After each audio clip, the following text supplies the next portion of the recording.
Hello everyone. Do any of you know how many people in America have a disease called scleroderma? Did you even know there was a disease called scleroderma? I would probably assume that most of you don't know what scleroderma is and probably have never heard of it, because it is a very rare disease that affects 1 in only 906 Americans, and that's roughly about 300,000 Americans that get affected by it. So I'm sure everyone's thinking now, what is scleroderma? Well, scleroderma is an autoimmune disease of the connecting tissue featuring skin thickening, spontaneous scarring, blood vessel disease, and varying degrees of inflammation associated with an overactive immune system. Okay, now that we have what scleroderma is, what's an autoimmune disease? Well, what an autoimmune disease is an illness that occurs when the body tissues are actually attacked by your own immune system. And today, what I'm going to talk to you about is systemic sclerosis, which is also scleroderma, which you'll hear me say that interchangeably throughout the presentation, so don't be alarmed, they are both the same thing. But the main one I'm going to talk about, like I said, was systemic sclerosis, and it can actually be divided into two different types. One is limited, and the other one is diffuse. And it's based upon the extent of skin that's affected by the disease. So first, let me talk to you about what limited systemic scleroderma is. It tends to have far less skin involvement, with skin thickening confined to areas such as your hands, toes, and sometimes your face. This type of sclerosis, or scleroderma, occurs slower over time, whereas diffuse systemic scleroderma involves thickening of the skin and extremities, like your face, your trunk, your chest, your back, or your abdomen. And this disease is also a little bit worse. It can include internal organs. And with it occurring with internal organs, it can be very serious and decrease life expectancy. So what organs are affected by it, you might ask? Well, the organs that are affected include the esophagus, scarring of lungs, and heart disease. Hello everyone, my name is Alyssa Dougan, and I'm discussing with you today what scleroderma is, the types there are, and then also causes, treatments, and different varieties of things such as like that. So, let's go on to what causes it. Well, scleroderma results from an overproduction and accumulation of collagen in body tissues. Collagen is just a fibrous type of protein that makes up your body's connective tissues that include your skin. Although doctors aren't sure what prompts the abnormal collagen production, the body's immune system appears to play an important role. For unknown reasons, the immune system turns against the body, producing inflammation and the overproduction of collagen. So, who gets scleroderma? Well, like I said earlier at the beginning of the presentation, only 1 in 906 Americans are affected by scleroderma, which is, like I said, about 300,000. Obviously, more or less, because it is an average. So, who gets it? Well, only a few people do. Obviously, 1 in 906,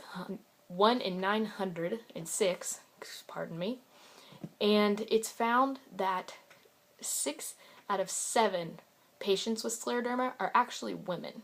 So, being a woman myself, you know, that is kind of scary.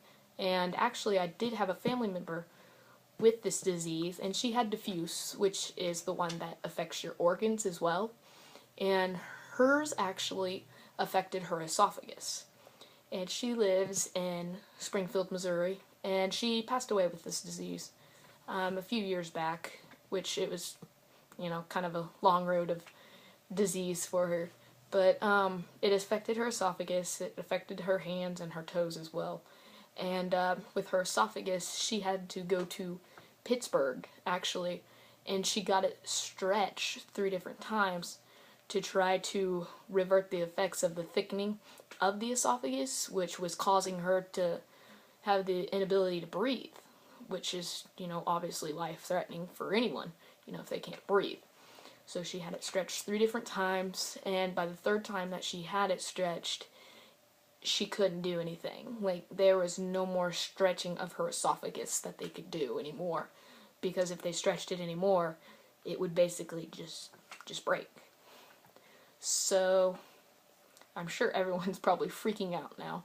The common age span for scleroderma is around 35 to 50, but that's not a solid base. If you're between 35 and 50, there's a chance you could get it. That's not what I'm saying at all.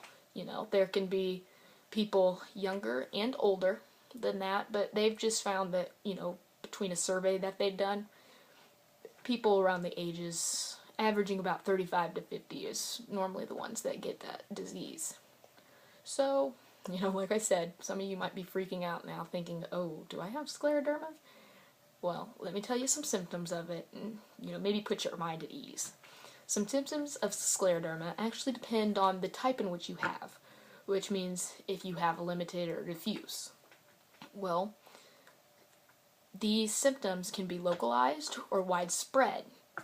And what that means is if it's localized and say it's affecting your hands and your feet, it's only in one area, like is in your hand here. You might have symptoms of inflammation, redness, or swelling or itching. And then what widespread is when if you have affected areas such as your hands and your feet, you have symptoms of inflammation, redness, swelling, itching, whatever, in both your hands and your feet. And a really main symptom, because, the symptoms I've been naming are pretty basic, you can have any disease with some of those symptoms, is when you get into a bath water or taking a shower, and your toes and your hands seem really severe, like they don't like the feel of the water because it's, too cold or too hot, when the rest of your body thinks it feels really good. Well, that's a key, is when your tips of your fingers and the tips of your toes start making your body feel like it's an overreaction basically to the water temperature. And that's like one of the main symptoms that they tell you to look for if you're looking for scleroderma, basically. So some treatments now. Treatments are directed towards the type in which you have, so if you have limited or diffuse again, but however, sadly there is no direct cure because the scleroderma is just so rare that researchers don't know what really to do with it. People that have limited, which is just involves your skin, like your hands or your toes or your face, that exclude the organs, they live a little longer than if someone has diffuse, because if someone has diffuse and their organs are effective, then, they don't have any way to counteract that and cure it, basically, or treat it. You can treat certain things with this disease, but there's some things that you just can't treat, and that's not science's problem or researchers' problems, that's just the rareness of the disease. So, now, I just want to ask everyone, which one do you think is worse? Limited or diffuse? For me, particularly, I think diffuse is probably the worst of the scleroderma types, just because it affects your internal organs. And when it affects your internal organs, it causes your body to basically become immobile, where you can't do anything anymore. So, if you are ever diagnosed or know someone that's diagnosed with scleroderma, tell them to live their life to the fullest. You can't stop this disease, but you can still live with this disease until it takes over your body so much that you pass away from it. And that's a sad thing to say because there isn't a cure to it, but that's the only thing you can do with this disease. I would like to thank everybody for listening, and I hope you enjoyed my presentation.